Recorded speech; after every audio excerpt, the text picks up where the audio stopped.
Pemirsa, kita mungkin masih ingat pada Maret lalu ketika Tiongkok dikabarkan akan segera merilis informasi tentang kapal induknya yang keempat. Wakil Laksamana Angkatan Laut Tiongkok, Yuan Huazi, ketika ditanya wartawan apakah kapal tersebut bertenaga nuklir, dia menjawabnya dengan tersenyum. Huazi tidak memberikan penjelasan tentang kapal tersebut. Dia hanya mengatakan bahwa informasi itu akan segera diumumkan. Adapun teknis pembangunan kapal juga disebut tidak ada penundaan dan terus berlanjut sesuai dengan rencana. Beberapa analis memperkirakan kapal induk Tiongkok berikutnya akan bertenaga nuklir karena keuntungan seperti jangkauan yang tak terbatas. Sementara beberapa analis menilai Tiongkok dapat membangun kapal induk bertenaga konvensional lainnya seperti kapal induk ketiga negara itu dengan alasan efisiensi biaya dan kemampuan tempur yang lebih cepat.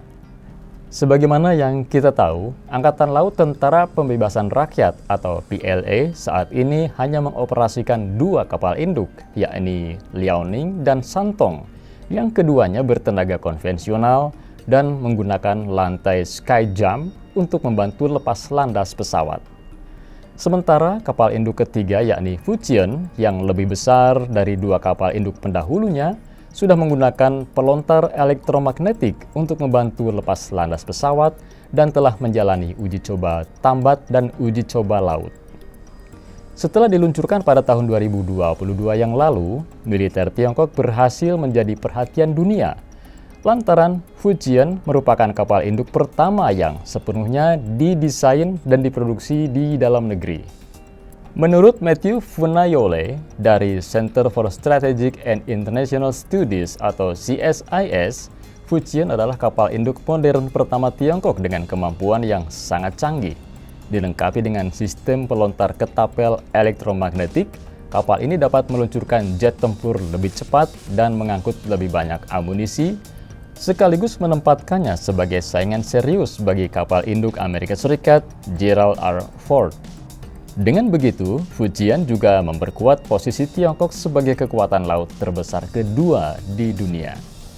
Ini hanyalah salah satu dari serangkaian perkembangan militer terbaru Tiongkok. Langkah ini dipandang sebagai strategi memperluas pengaruh militer Tiongkok di wilayah yang penuh dengan sengketa, terutama di Laut Tiongkok Selatan. Makanya penguatan militer Tiongkok ini tampak semakin kuat dari aspek finansial. Diketahui, anggaran pertahanan Tiongkok meningkat sebesar 7,2% menjadi 1,67 triliun yuan atau sekitar 3,65 kuadriliun rupiah pada tahun 2024. Dan ini merupakan anggaran militer terbesar kedua di dunia. Hal ini menandai tahun ke-28 berturut-turut di mana anggaran militer Tiongkok mengalami peningkatan meskipun dunia tengah dilanda berbagai krisis termasuk dampak pandemi COVID-19 dan perang Rusia-Ukraina. Dengan tren ini, muncul pertanyaan mengapa Tiongkok terus meningkatkan kekuatan militernya di saat banyak negara lain sedang mengalami tantangan ekonomi yang signifikan. Kira-kira ada apa dengan militer Tiongkok?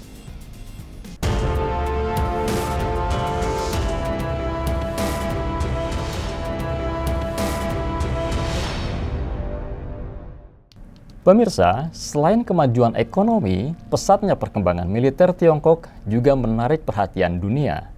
Yang sebelumnya diketahui hanya bersembunyi di balik bayang-bayang negara besar lainnya seperti Rusia dan Eropa, Tiongkok kini muncul sebagai salah satu kekuatan militer terkuat di dunia setelah berakhirnya Perang Dingin. Bagaimana ini bisa terjadi? Setidaknya ada 3 faktor untuk menjelaskannya.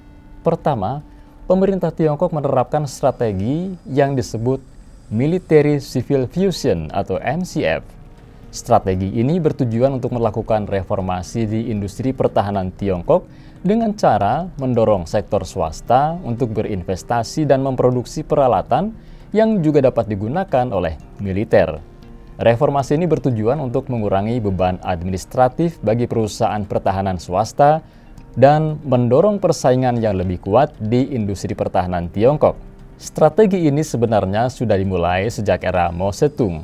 Namun menurut Richard Bitzinger dari S. Rajaratnam School of International Studies, konsep MCF di bawah kepemimpinan Presiden Xi Jinping jauh lebih ambisius dibandingkan era pendahulunya.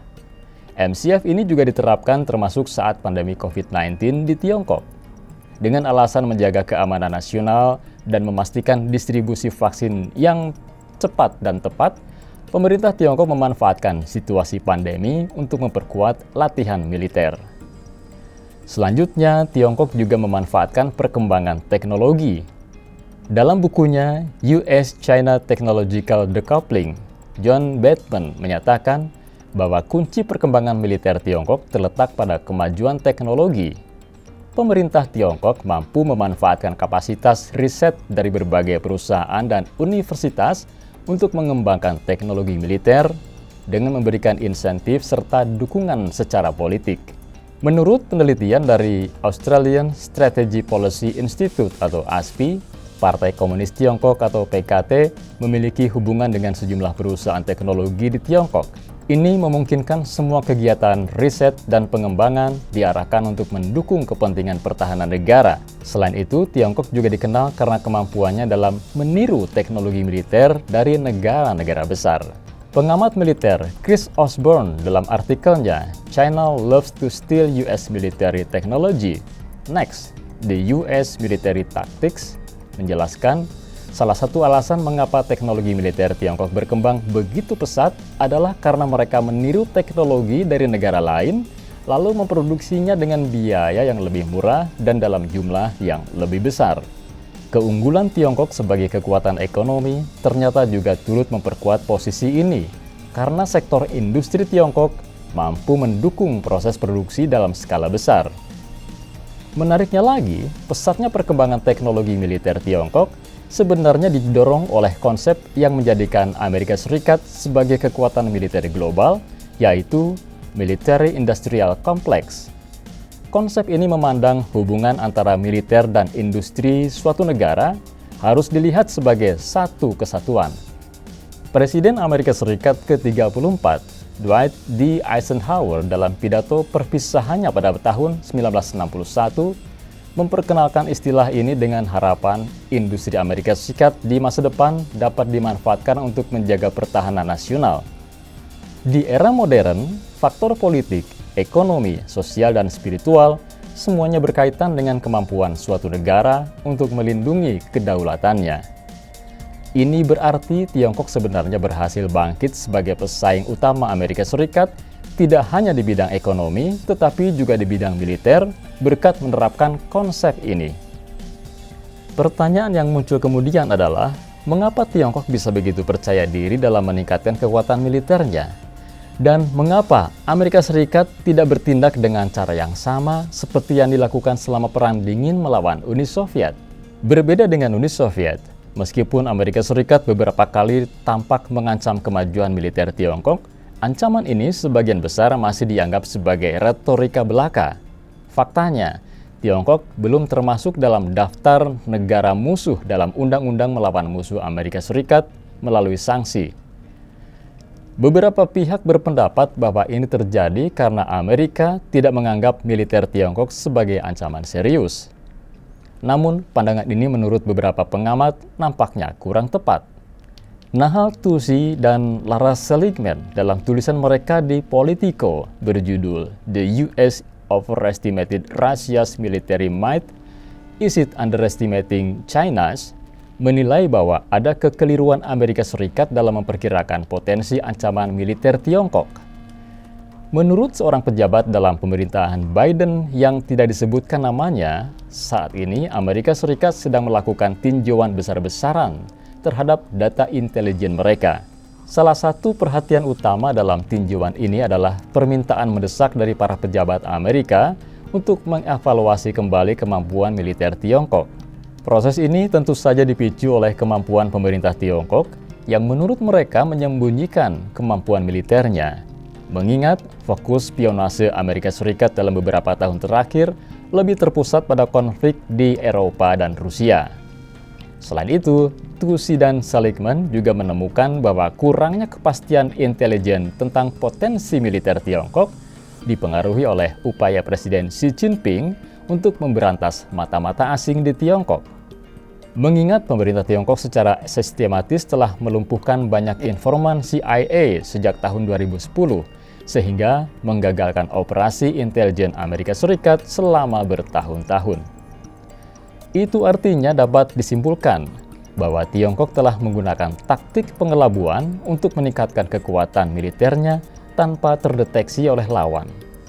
Selain itu, di tengah pandemi COVID-19 dan konflik Ukraina yang menarik perhatian global, Tiongkok justru berhasil memperkuat posisinya di arena geopolitik tanpa menghadapi intervensi besar dari Amerika Serikat. Strategi ini mengingatkan pada ajaran filsuf Tiongkok Sun Tzu dalam 36 Stratagems yang menyebutkan strategi deceive the heavens to cross the sea, yakni sebuah upaya untuk menyembunyikan gerakan agar lawan tidak bisa memprediksi langkah selanjutnya.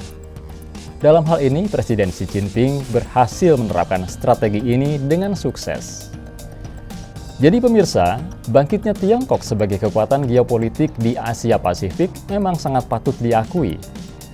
Indonesia sebagai tetangga dekat seharusnya bisa belajar dari Tiongkok, terutama dalam meningkatkan pertahanan dan keamanan negara. Mengingat situasi internasional yang kini tidak menentu dari berbagai ancaman militer konvensional, sehingga kita perlu mempersiapkan kualitas pertahanan dan keamanan negara dalam menghadapi potensi pertempuran dalam perang asimetris di masa depan. Demikian Jurnal Barata, terima kasih dan sampai jumpa.